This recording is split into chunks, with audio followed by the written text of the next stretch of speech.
屏幕上的这个字你认识吗？如果你去问一个说中文的人，他大概率会愣住，因为在现代汉语里这个字几乎没有日常使用的场景。但如果你去问一个日本人，他大概率会脱口而出峠，意思是山路爬到顶端准备下坡的那个最高点。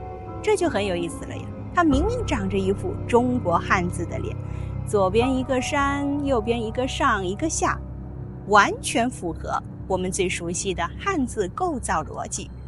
但为什么绝大多数人根本不认识它呢？因为这个字并不是中国古代流传下来的汉字，而是在日本本土形成的和制汉字。在日本这类字被称为国字，甚至后来清代编纂的《康熙字典》中压根一开始也没有收录它。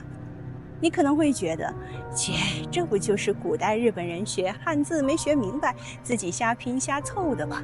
但如果你这么想，就有一点小瞧古代日本人的智慧了。因为他们做的事情并不是简单的模仿，而是一场持续千年的文字改造。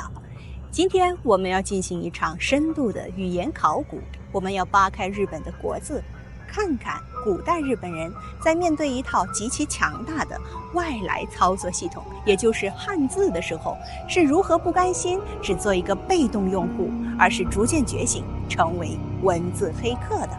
看懂这场长达千年的造字运动，你不仅能收获一堆硬核的语言学知识，你还会发现一个颠覆认知的真相：语言它从来不是一套只能被动接受的规则，而是使用者不断改造出来的工具。准备好了吗？我们发车。我们要把时间倒回1000多年前，那个时候汉字作为东亚世界最硬核的文化载体，逐渐传入日本。但这并不是一次简单的下载安装，随着佛教、政治制度、典籍文化不断进入，日本人一看，这系统也太强大了吧，不仅能写诗，还能记账，能治国。可是当他们真正的把这套系统安装到自己的日常生活中的时候却发现了一个致命 bug： 系统并不完全兼容。为什么呢？因为语言背后连接的是生活。两国虽然距离近，但是自然环境、社会形态还有生活方式都有差异。日本人呢，翻遍了已有的汉字库，发现了一个尴尬的事实，就是有些属于自己生活里的高频概念居然没有对应的字。这在语言学上叫做词汇空缺。给大家举一个最经典的例子旱田。在古代日本呢，老百姓种地分得很清楚的，需要灌水种植水稻的地叫田，而不需要灌水用来种蔬菜杂粮的旱地叫做畑。但是他们想把这种旱地写进公文记录里的时候问题出现了。汉字虽然有很多跟农业相关的字，但是没有一个字能够精准地对应他们心中的畑。怎么办呢？干瞪眼吗？大家可以在弹幕里开个脑洞如果是你会怎么造这个字？打在公屏上。古代日本人选择了当极客，既然字库里没有，那我就利用汉字本身有的规则，自己手搓一个。于是一个新的字诞生了，畑。为什么是用火和田组合呢？因为日本传统农业中存在烧荒、清理土地这样的开垦方式，火呢与土地利用之间有着最直接的生活联系。这不是乱拼，他们是在吃透了汉字的会意逻辑之后根据自己的生活经验重新组装出来的。这就相当于用现成的中国零部件拼出了一台更适合本地国情的机器。那这种操作呢，在日本国字里简直是比比皆是。找不到十字路口对应的汉字，那就把代表道路行走的走之耳加上一个表示交叉的时，造出了字基，意思就是道路交汇的地方。那海面上风平浪静怎么写？外面的己代表风的形象，里面呢止代表停止，造出了 nagi。风停止了就是 nagi。那这个字呢，极具美感，直到今天呢，很多日本人还会拿它来做名字，很多地名里也有。那想要表达礼貌、教养，就把深和美结合起来，造出了喜字 K， 意思是通过身体表现出来的美好行为。这其实体现了一种很典型的观念，教养不是死记硬背的知识，而是沉淀在身体动作里的规矩。发现了没有？所谓的日本国字，本质上并不是不会写汉字所以乱造，恰恰相反，是因为他们真正理解了底层逻辑，他们没有把汉字当成死板的规矩，而是当成一个可以开源开发的系统。没有词，自己组合；生活有新的概念，自己创造。人类呢，永远会改造工具，让工具适应自己的世界。如果说哈塔 K 子鸡是为了打补丁，那么接下来的这场汉字魔改就是为了系统优化。语言学里有一个非常真实的规律，经济原则。说白了就是人类本质上都是偷懒的，为了减少表达的成本大家呢就会疯狂地寻找更加简单、更加高效的表达方式。很多人有一种错觉，以为在二战以前，日本人都是极其严谨地书写着笔画繁杂的繁体字，比如说国家的国、广岛的广。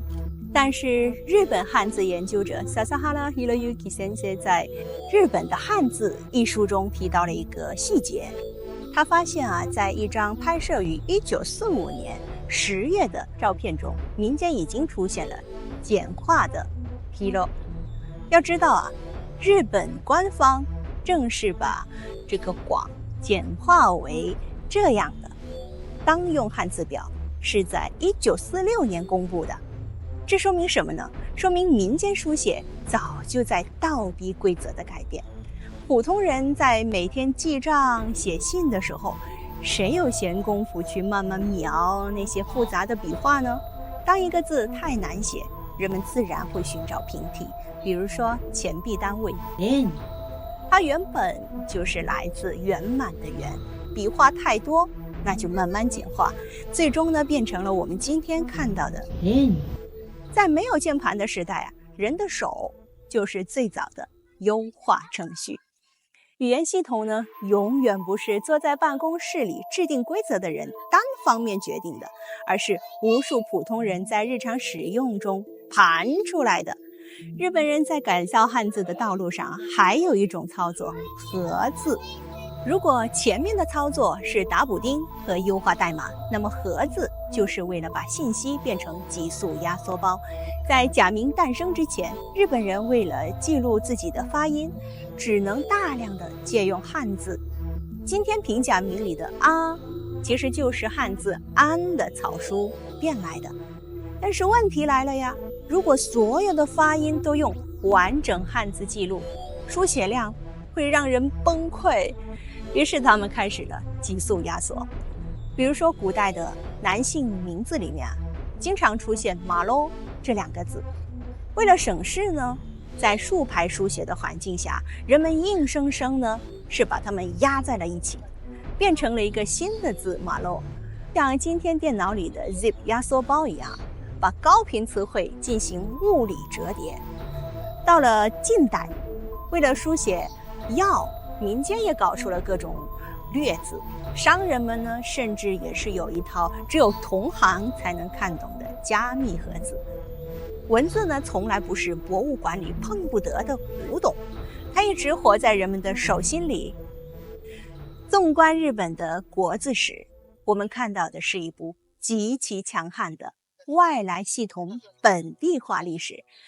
它向我们揭示了一个非常底层的逻辑，就是工具是为人服务的，而不是人去迎合工具。当这套系统来到日本，他们理解它，使用它，然后根据自己的需求重写它。没有词，我自己拼；嫌麻烦，我自己改；写不下，我自己压。其实我们今天也同样生活在各种看不见的系统里，职场的 SOP， 社会的刻板印象，别人给你设定的人生进度条。